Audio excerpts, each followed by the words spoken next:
Выжил после нападения роя ос. Уфимец буквально чудом остался жив после того, как его атаковали десятки диких насекомых.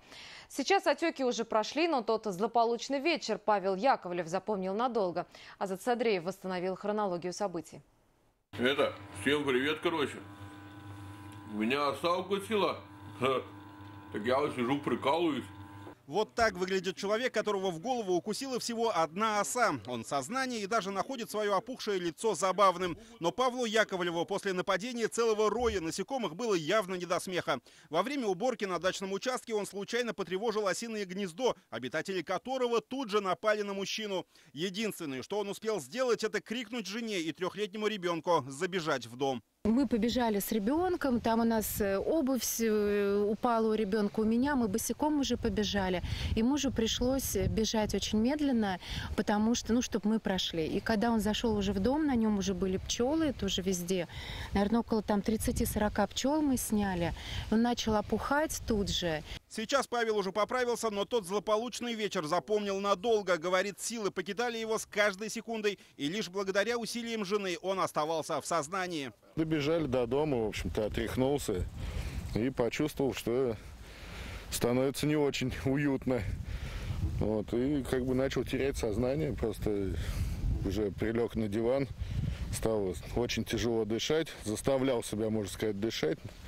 Раз, два, три, вдохнули, выдохнули. Супруга Павла Яковлева тут же вызвала скорую, но медики ночью не смогли быстро найти дорогу к дачному участку. За помощью женщина побежала к соседям. На ее счастье неподалеку проживала врач, которая тут же, взяв медикаменты, пришла на выручку. После 5 уколов Павел начал приходить в себя.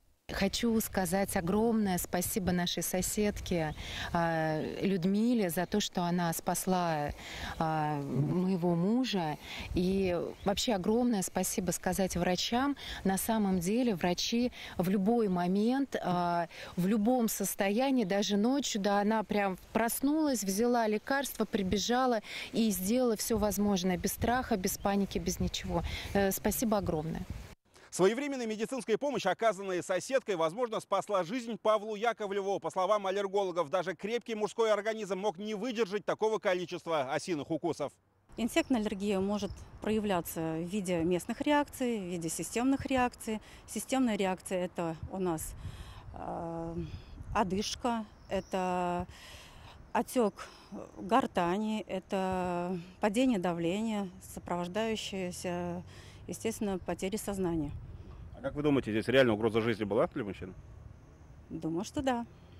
Но даже из такой критической ситуации супруги вынесли важный урок. Они оба планируют пройти курсы оказания первой медицинской помощи, а аптечка с необходимыми медикаментами теперь всегда под рукой. Яковлевы благодарят Бога за то, что на пути разъяренного осиного роя оказался глава семьи, а не малолетние дети. Азат Садреев, Артур Ханов, Артур Елаев. Новости. Илишевский район. Уфа.